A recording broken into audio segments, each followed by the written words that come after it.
And happy Thanksgiving. No, not yet. Happy Halloween to Seton Motley. Seton Motley, the president of Less Government, lessgovernment.org. Seton, great to have you back with us. You sound like every department store around my house. They're already putting up Thanksgiving and Christmas stuff. So, well, Christmas stuff I'm ready for. You know, I could handle that for 3 months out of the year. I kind of like it. But Thanksgiving, you like the Thanksgiving turkeys and the pumpkins and all that stuff. No, the pumpkins are fine. I haven't eaten turkey since I was a teenager. So, I'm a big fan of fowl. So, okay, Mr. Bird. Question for you. Yes, sir. When I was 4 years ago, when I was at the Conservative Political Action Conference, there was a broad consensus among conservatives like yourself, that Mitt Romney was such a flip-flopper. He had been this liberal governor of the liberal state. He had taken every position on earth. He twisted himself into a pretzel 16 times over, and that was before he became a severe conservative.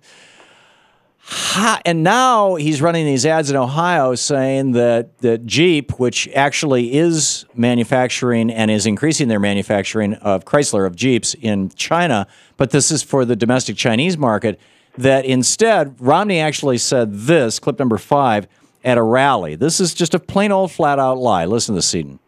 I saw a story today that one of the great manufacturers in this state, Jeep, now owned by the Italians, is thinking of moving all production to China. Well, in fact, when he was asked, when his campaign was asked, where'd you see the story? They said, we can't tell you. There was no such story that said, that. They said what he said. And he has refused to answer any reporters' questions about this whatsoever. How can you support a guy who's a serial liar? Well, he's not a serial liar. First of all, Jeep has been considering moving to China. He said he was. According to whom? About it. He was exactly right. According to whom? According to Jeep.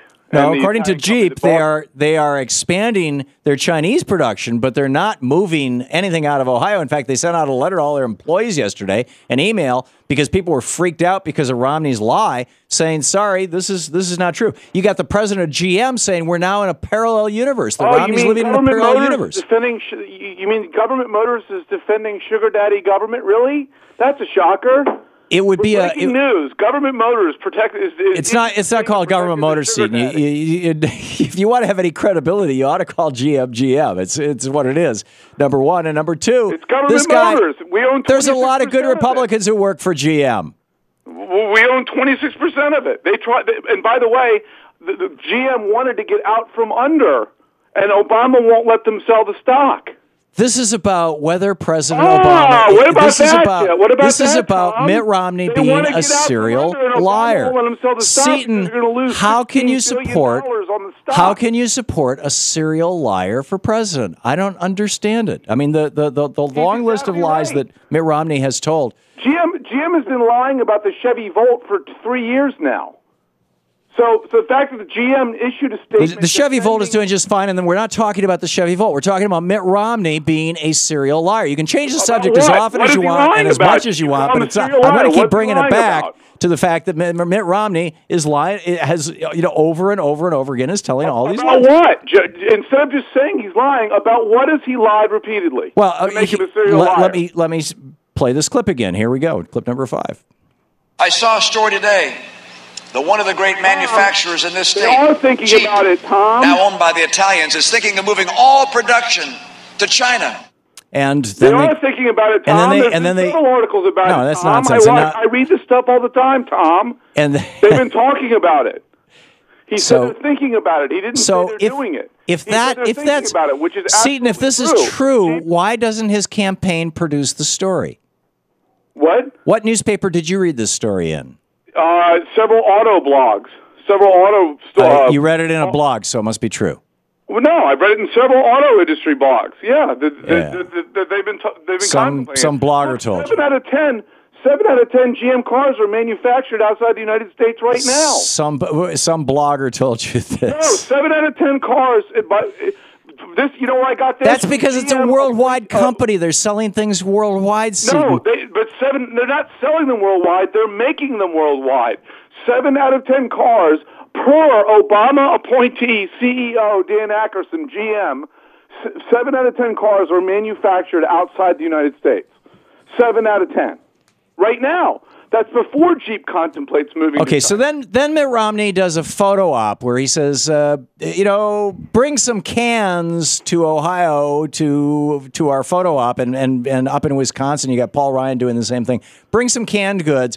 The Red Cross says we don't want any canned goods. We don't have people to handle them. We don't have people to support them. We don't want people to transport them. We them. didn't want boats in Katrina, and people died as a result. So Red Cross is not the bulletproof experts on all things. FEMA doesn't want canned goods. Nobody wants canned goods from Ohio sent to New Jersey. By the time they get to New Jersey, the cost of transportation is greater than the canned goods. The guy for helping and out then the he's crisis. standing out in front with the people who are coming in. They don't have cans in their hands, and they don't have cans in their hands. And the Romney campaign is saying, and the Romney campaign is saying to these guys, you don't have a can here. We bought $5,000 worth of canned goods. Here, have some canned goods. You know how desperate you sound that you're criticizing Mitt Romney for turning a campaign event into a rally to help people in a disaster? In which they bought their own $5,000 worth of stuff to pass out?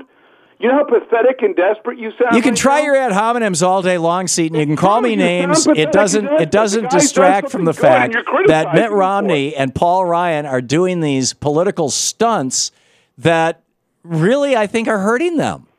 I don't understand how people like you can actually want to vote for this guy. Let's look at the numbers, Tom. How's Mitt Romney doing with women? Dead even with Barack Obama. You don't have any idea, Seton. Yes, we do.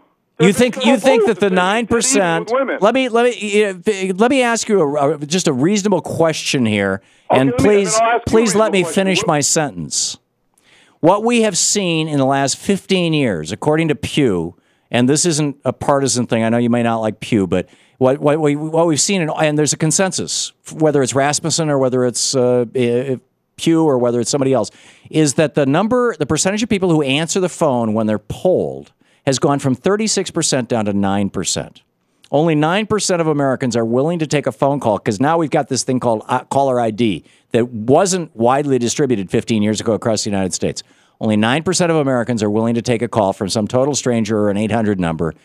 Do you really believe that 9% of people who have nothing better to do than answer a phone call from somebody they have no idea who it is, it might be a telemarketer, that is going to provide a representative sample and give you accurate numbers about Obama, Romney, or anybody else? Crap. Do you want me to be a guest, or do you want to just have a soliloquy without me being here? Where was Bill Clinton campaigning yesterday? Minnesota, which hasn't gone Republican in like 30 years. Reagan won 49 states. He lost Minnesota, and Bill Clinton is campaigning in Minnesota to clean up Obama's mess. What does this have to do with whether or not that 9% of people who answer the phone are giving us any kind of useful information? And they have to shore up support in Minnesota. And so Michigan you're not going to answer that question either. You're not going to answer the question about whether you'd vote for a guy who's a serial liar. A campaign rally to help people. You're not going to answer the question about what the desperate, pathetic nature of the You're going to call me names and the Obama support and try to shout me down. And you think that, but you're not going to answer the question about how you can vote for a guy who changes his position on just about everything. Are you in favor of the Romney who's in support of abortion? Closing Guantanamo Bay? Obama tried to do that. Congress wouldn't authorize it. The Republicans filibustered the money. He issued an executive order the first 3 days he was in office. He could have done it any time he wanted. You have to have the money to do that kind of thing. You have to have a place to put those people seat. You know that. You know that the Republicans blocked that effort. No, the Republicans didn't have any power back then. 3 days into office, the Democrats controlled the House, the Senate, and the presidency, and he didn't do it for 2 years. For 2 months and 1 day. 2 years. For 2 months and 1 day until Scott Brown was sworn in and Obama lost his filibuster-proof Senate. The Obama era is almost over. Revel in it. Nice shouting over you, Seton. Thanks a lot for being with us.